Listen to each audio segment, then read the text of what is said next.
throughout Earth's history, a golden rule has remained, almost unbroken. The deep ocean is the domain of giants.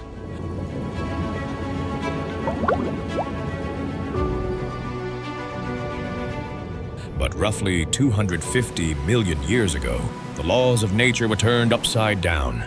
This was the late Permian, specifically the Lapingian epoch, the chaotic final chapter of the ancient Paleozoic era. Earth back then was a much stranger place. The moon orbited the Earth at a much closer proximity than it does today, resulting in a day length of only 22 hours. This created massive tides, reshaping the coastlines with relentless power.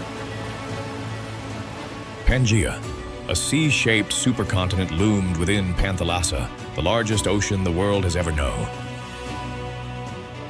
Inside the heart of this supercontinent, life was a brutal struggle. The climate was punishingly hot, with inland temperatures frequently soaring to 104 degrees Fahrenheit, 40 degrees Celsius. Vast stretches of the interior transformed into scorching red deserts, where the air was bone dry and the sun was unforgiving. While the great Panthalassa Ocean fell into an eerie calm, the land became a blood-soaked battlefield for some of the most terrifying predators ever to walk the Earth. In one brief window of time, the laws of survival changed. If you wanted to survive, you didn't run to the mountains, you ran to the sea. Imagine plunging thousands of meters into the depths of the vast Panthalassa Ocean, an eerie void utterly still and devoid of any colossal shadows. This is the aftermath of the Capitanian mass extinction event, which occurred approximately 262 million years ago. The Capitanian mass extinction is one of Earth's major yet lesser-known extinction events. Extreme climate fluctuations and intense volcanic activity devastated marine ecosystems. Many large marine predators vanished, causing the oceanic food chain to shrink and become drastically simplified. Among the survivors in this weakened ocean was a strange shark, Helicoprion. It was not the giant monster many imagine. Most reached only 10 to 13 feet, 3 to 4 meters in length, roughly the size of a modern great white, but far less intimidating. Its body was built for steady, quiet movement, but its most remarkable secret was hidden inside its mouth. A bizarre structure called a tooth whorl, a tightly coiled spiral of serrated teeth. For decades, this spiral was a mystery to science. Now, modern CT scans have revealed the truth. The whorl sat in the lower jaw like a circular saw blade.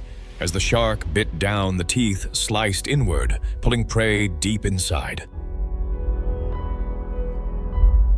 Yet despite this fearsome tool, Helicoprion was not a hunter of giants. It focused on prey such as ancient squid and mollusks drifting in the Permian oceans.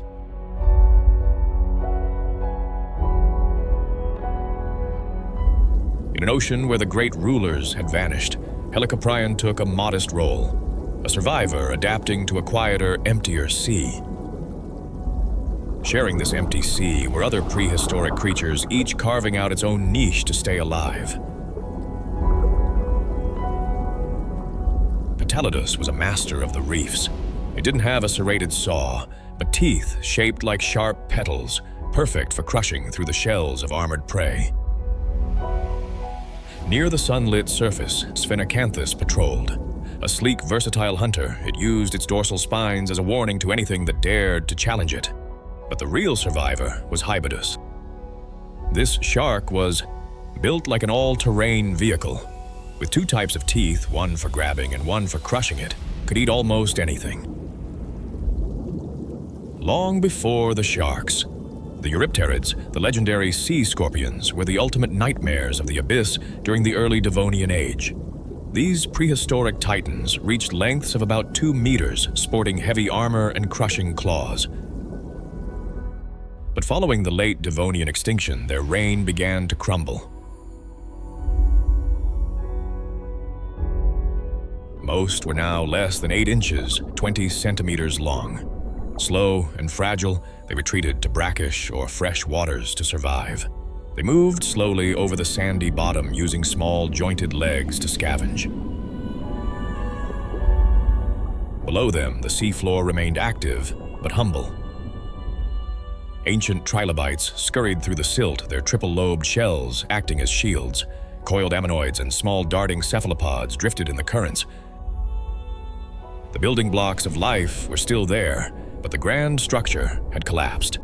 The great super predators were gone. The marine food chain had been drastically downsized.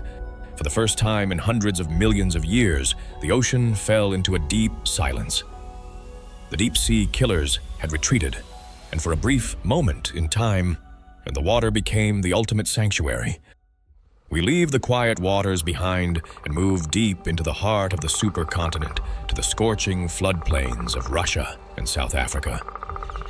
These strange forests formed the backbone of the late Permian world, a habitat filled with unusual and often terrifying prehistoric creatures.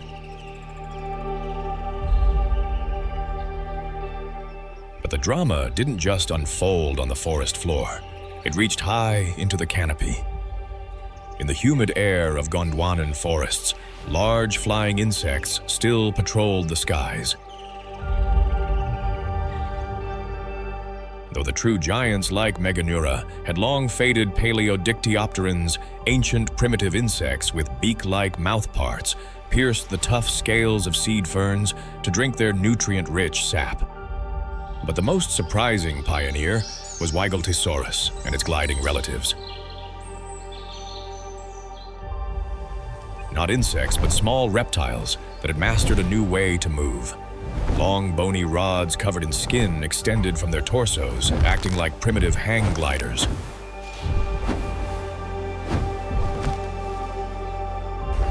By leaping from high branches, they could soar across the forest floor, staying well out of reach of the hungry Gorgonopsids prowling below. Earlier in the Permian period, the dominant animals were a group of large mammal-like reptiles called dinocephalia. These animals were massive, many with thick skulls, heavy bodies, and powerful limbs. For millions of years, they ruled terrestrial ecosystems. Then, suddenly, they disappeared. The Capitanian extinction created a massive ecological vacuum. Into that open space stepped a new and terrifying lineage of hunters, the Gorgonopsids. These predators were members of the Therapsids, a group often described as mammal-like reptiles.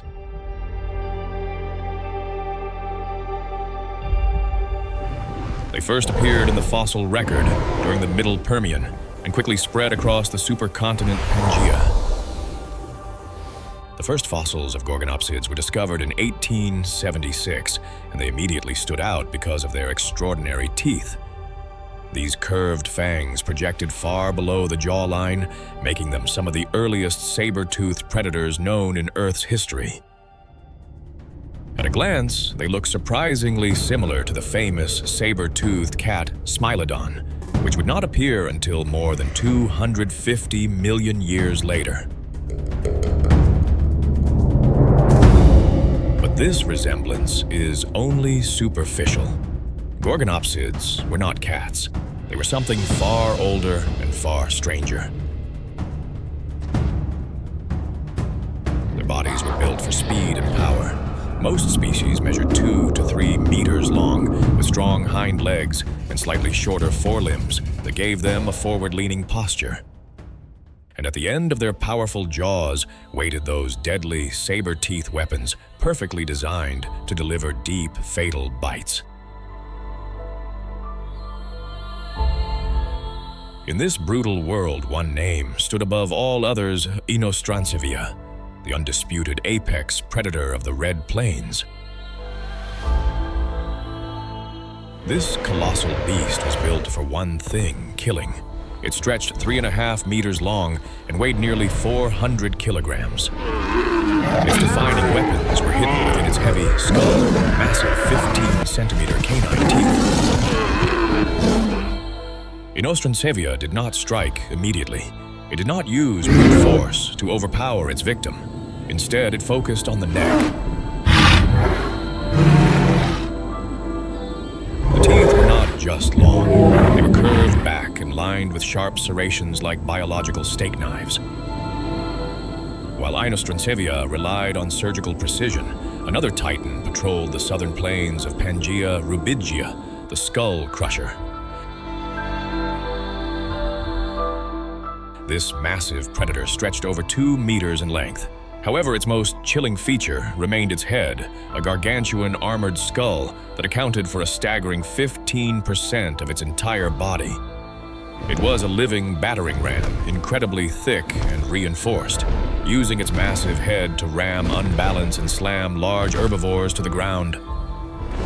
Once the victim was pinned by its sheer weight, Rubigia's serrated teeth went to work. It was a master of brute force and efficient butchery. On the vast continent of Pangaea, the Gorgonopsids reigned supreme. They dominated every forest, every floodplain, and every desert. There was no place to run. There was no place to hide. But their reign wasn't just about raw size. It was about diversity. Smaller but no less lethal was Sauroctonus. Unlike the heavy-set giants, this predator was a master of the hunt in the open woodlands. Its skull was lighter, and its build more agile, allowing it to track down faster, more elusive prehistoric creatures across the dry plains. On the vast continent of Pangaea, the Gorgonopsids reigned supreme. They dominated every forest, every floodplain, and every desert. There was no place to run. There was no place to hide. Gorgonopsids weren't the only threat. The Gorgonopsids ruled the land, but they were not alone. Across forests and floodplains, a diverse cast of hunters filled every ecological niche.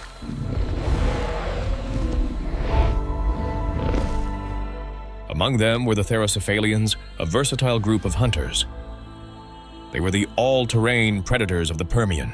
Some patrolled the open forests, while others stalked the riverbanks. They filled every gap in the ecosystem where death could hide. Deep in the shadows lived the most sinister of them all, Euchambersia. This was a small but deadly pioneer of biology. Science reveals a deep hollow in its skull just behind the canine teeth. This cavity housed a specialized gland. It is widely considered to be the first venomous four-legged animal on Earth. Imagine a predator with the body of a leopard but the massive head of a lion. Most Your Highness was a master of versatility. Lurking in the murky swamps was Uranocentrodon, a 4-meter-long monster that looked like a cross between a giant salamander and a crocodile. This massive amphibian was a master of the ambush. It would lie perfectly still beneath the surface, waiting for an unsuspecting animal to take a drink. One sudden lunge, and the victim was dragged into the dark water. Even the fresh water was a trap. Another titan haunted these murky waters, Melosaurus. While it looked like a primitive crocodile, this 3-meter-long giant was actually a massive amphibian. It was a patient, cold-blooded executioner that ruled the shallow basins of Europe and Russia. Even in the shadows of the giants, smaller prehistoric creatures were developing terrifying new ways to kill. Leading this lethal revolution was Euchambersia. It didn't need brute strength. Behind its canine teeth lay a specialized gland, making it one of Earth's first venomous hunters. One quick bite was all it took to paralyze a victim from the inside out. But it wasn't the only one using chemical warfare. Its larger relative, Megawitzia, took this strategy to a massive scale. With a heavy skull and deep grooves for venom delivery, it was a specialized executioner capable of taking down prey many times its own size with a single toxic strike. Where these two relied on venom, Ichibops relied on the element of surprise. This strange, smaller hunter haunted the undergrowth, filling the gaps in an ecosystem where every shadow felt like a trap. In the Permian world, death didn't always come from a massive jaw. Sometimes it came from a tiny drop of poison in the dark. In a world of relentless killers, the hunted had only high choices: adapt or vanish. To survive the Permian plains, life had to engineer its own defenses. Meet the Prehistorics, the heavyweight defenders of the Permian. The crown jewel of this family was Scutosaurus, the Permian tank. This massive herbivore was built like a heavy-duty fortress, its body encased in thick, bony plates called osteoderms. This biological armor was specifically evolved to withstand the piercing strikes of Inostrancevia. It was a slow-moving, living wall that forced predators to look for easier targets. But size wasn't the only way to survive. Smaller prehistoric creatures like the Captorhinids took a different path. These agile herbivores relied on their speed and ability to vanish into rocky crevices. They were the shadow dwellers, staying out of sight while the giants clashed above. While some hid, the Dicynodonts mastered the art of efficiency. These tusked herbivores were the rugged pioneers of the supercontinent, using powerful beaks to grind down the toughest desert plants. They proved that a strong stomach and the ability to find food where others couldn't were the ultimate keys to the future.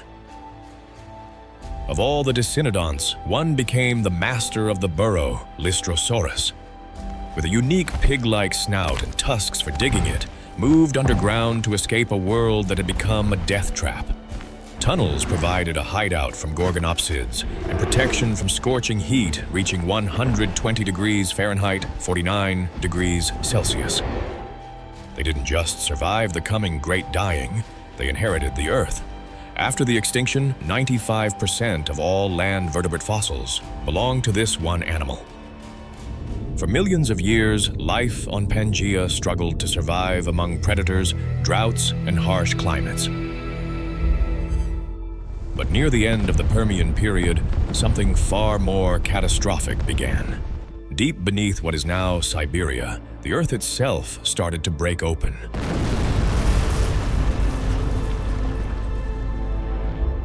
Across the landscape, enormous volcanic fissures erupted.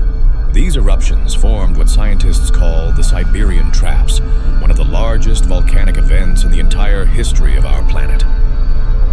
Layer after layer of lava spread across millions of square kilometers.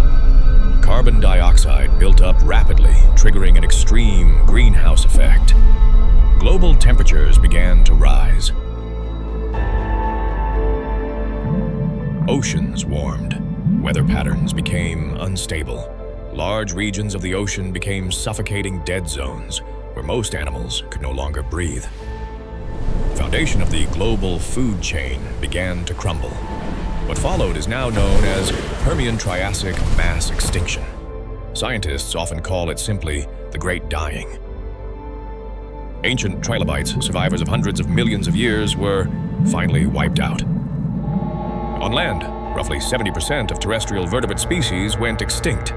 Entire ecosystems collapsed. Predators, prey, forests, and wetlands all were swept away in a geological instant. And then came the final cruel paradox. For a brief moment earlier in the Permian, the oceans had been a rare refuge. While the land above teemed with predators, the seas had grown strangely quiet. But now that refuge vanished, the ocean, which had served as a quiet refuge from the monsters of the land, became a death trap. The late Permian teaches a harsh truth. Ecosystems never stay stable for long. On the plains of Pangaea, predators like Inostrancevia ruled the land. Yet in the vast waters of Panthalassa, the great hunters were gone. For a brief moment in Earth's history, the ocean was safer than the land. But only for a while. When the Permian-Triassic mass extinction struck, nearly everything vanished.